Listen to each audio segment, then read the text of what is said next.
بالله من الشيطان الرجيم بسم الله الرحمن الرحيم الذين هم يراءون ويمنعون الماعون صدق اللہ العظیم۔ دوستو یہ سورہ الماعون کی آیت نمبر 6 اور 7 پڑھی گئی۔ کل اللہ رب العزت کی طرف سے اس بات کی مذمت کی گئی تھی کہ نماز جو سب سے اہم ترین اسلام میں عبادت ہے، انسان اس میں سستی کاہلی کرے، ٹال مٹول کرے اور نماز سے انسان غافل رہے یا غفلت برتے، اور یہ بات منافقین کے سلسلے میں کہی گئی تھی۔ ایک شخص ممکن ہے منافق نہ ہو لیکن اس میں یہ صفت ہو تو اس کو ختم کرنی چاہیے۔ اور کمال ایمان یہ ہے کہ انسان نماز اخلاص کے ساتھ، توجہ کے ساتھ، انابت کے ساتھ، خشوع خضوع کے ساتھ، اور نماز ایک ایسی چیز ہے جس میں انسان کو جلدی نہیں کرنا چاہیے۔ ہم لوگوں کے یہاں نماز میں عادتاً 80-90% لوگوں میں عجلت ہے۔ سورہ فاتحہ کی 7 آیت ہے، 7 سانس میں پڑھنا چاہیے جی۔ سجدے کی تسبیح آرام سے کہنی چاہیے، رکوع کی تسبیح آرام سے کہنی چاہیے، تحیات کو سمجھ کے اور آرام سے پڑھنی چاہیے۔ ہم لوگ سوچتے ہیں کہ بس ایک ہی سانس میں پوری تحیات پڑھ ڈالیں اور 2 سانس میں پوری سورہ فاتحہ پڑھ ڈالیں۔ اللہ رب العالمین کا جو احترام ہے وہ نماز میں ہم ملحوظ نہیں رکھتے۔ بات کرتے ہیں ہم کسی سے تو بڑے ادب احترام کے ساتھ بات کرتے ہیں، آپ کا کیا حال ہے، آپ اچھے ہیں، ٹوک ٹو ٹوک، آرام آرام سے۔ اور اللہ کے سامنے کھڑے ہوتے تو الحمدللہ رب العالمین الرحمن الرحیم مالک یوم الدین ایاک نعبد و ایاک نستعین اهدنا الصراط المستقیم صراط الذین انعمت علیہم غیر المغضوب۔ عادتاً لوگ اپنی نماز اسی طرح پڑھتے ہیں، اور اسی آدمی کو کہیے تو نماز پڑھا تو بڑے بخرات کا دادا سقراط بن کے نماز پڑھے گا۔ تو جس طرح آپ اگر امامت کر رہے ہیں، جس طرح نماز پڑھتے ہیں ویسے اپنی بھی نماز پڑھیں۔ یہ دلیل ہے کہ آپ کا تعلق اللہ سے اچھا ہے۔ اوٹ پٹانگ والی نماز نہیں پڑھنی چاہیے۔ خیر چلیے آگے۔ تو ایک صفت وہ بتائی گئی تھی، آج آ رہا ہے کہ یہ نماز دکھلاوے کے لیے پڑھتے، توبہ لا حول ولا قوۃ الا باللہ۔ یہ منافق کی صفت ہے، یراؤن الناس، لوگوں کو دکھلانا۔ اللہ کیا کہتے ہیں؟ الذین هم یراؤن، وہ جو دکھلاوا کرتے ہیں، ریاکاری، یعنی ایک نماز کیا ان کے دوسرے اعمال بھی ریاکاری اور نمائش سے خالی نہیں۔ گویا ان کا مقصد خالق سے قطع نظر کر کے صرف مخلوق کو خوش کرنا ہے، لوگوں کو دکھلانا۔ توبہ، لوگوں کو وہ اپنے اچھے اعمال دکھاتے ہیں تاکہ لوگ ان کی تعریف کریں۔ رسول اللہ خاتم النبیین صلی اللہ علیہ وسلم نے فرمایا، جس نے دکھاوٹ کی نماز پڑھی اس نے شرک کیا، جس نے دکھاوٹ کا روزہ رکھا اس نے شرک کیا، جس نے دکھاوٹ کی خیرات کی اس نے شرک کیا۔ ریاکاری کی سزا، رسول اللہ خاتم النبیین صلی اللہ علیہ وسلم نے ارشاد فرمایا کہ جو شخص دوسروں کو سنانے کے لیے کوئی نیک کام کرے، اللہ تعالیٰ بھی لوگوں کو سنا کر اس کو عذاب دے گا اور اسے ذلیل و حقیر کرے گا۔ اتفاقاً لوگوں کا دیکھ لینا ریا نہیں ہے۔ جواب بھی دیا۔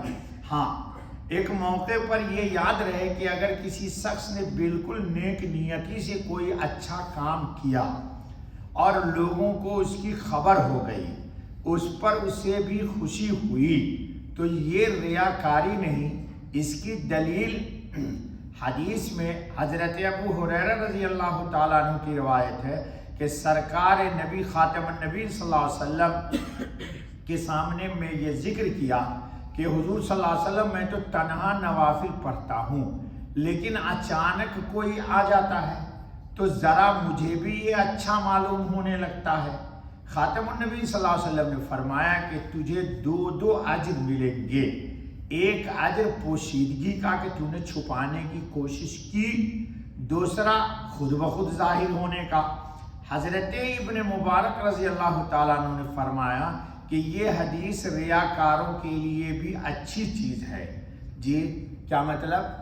آپ دکھلانے کے لیے نیت سے نہیں کر رہے، دیکھ کون ہے اور کسی نے دیکھ لیا۔ اور ایک بات بتاتا ہوں، تنہائی میں وہ بڑا گناہ کیا جاتا ہے جس کا میں تذکرہ نہیں کروں گا، لوگ اکثر چھپا کے کرتے ہیں، لیکن اس گناہ کی نحوست چہرے پہ ظاہر ہو جاتی ہے۔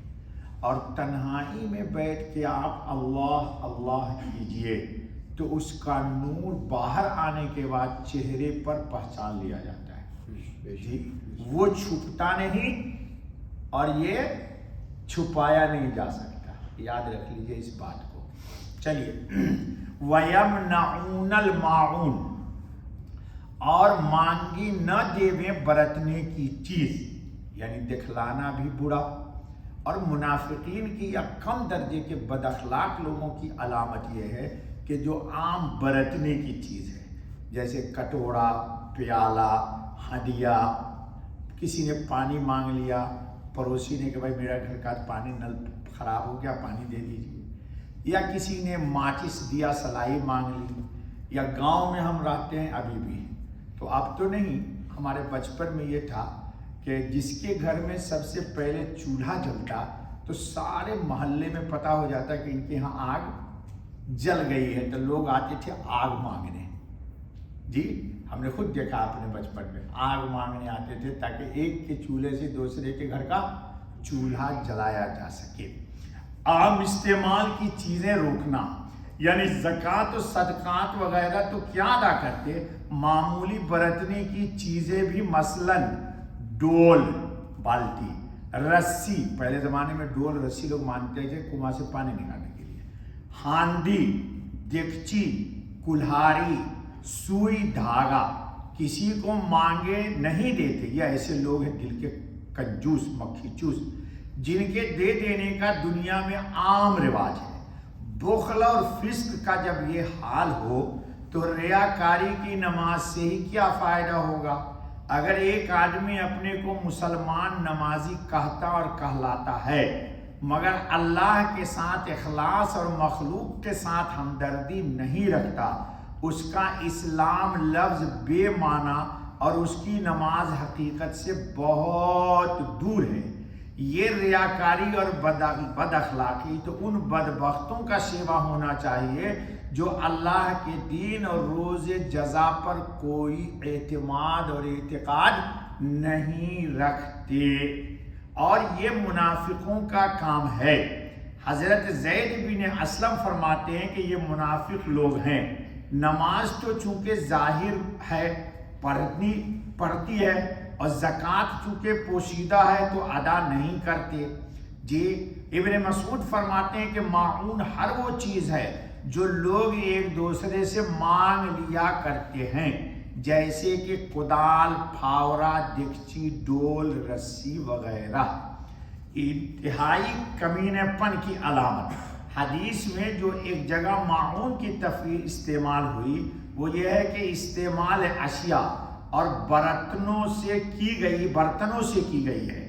اس کا مطلب ان لوگوں کی انتہائی خست کا اظہار ہے کہ یہ زکوٰۃ تو کیا دیتے، استعمال اشیاء جن کے دینے میں اپنا کچھ خرچ نہیں ہوتا اس میں بھی کنجوسی کرتے ہیں۔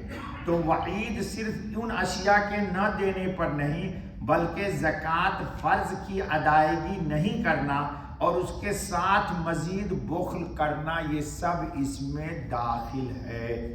اس لیے برتنے کی چیز جو ہے عام طور پر، اول تو اس زمانے میں کوئی کسی سے مانگتا نہیں، اس زمانے میں کوئی یہ سب چیزیں کوئی کی حیثیت ہی نہیں رہی ابھی جی، لیکن عام طور پر جو چیز برتنے کی ہے کوئی اگر مانگے تو انسان کو اس کو دے دینا چاہیے، ورنہ یہ نہ دینا سخت قسم کے بخل اور انتہائی بد اخلاقی کی دلیل ہے۔ اللہ تعالی ہم سب کو کمال ایمان دے۔ بس دوستو انشاءاللہ کل سورہ کوثر شروع ہو جائے گا اور ہفتہ 15 دن میں انشاءاللہ قرآن ختم ہو جائے گا، پھر آپ لوگوں کو جلیبی کھلا کے دعا کر دیں گے۔ السلام علیکم۔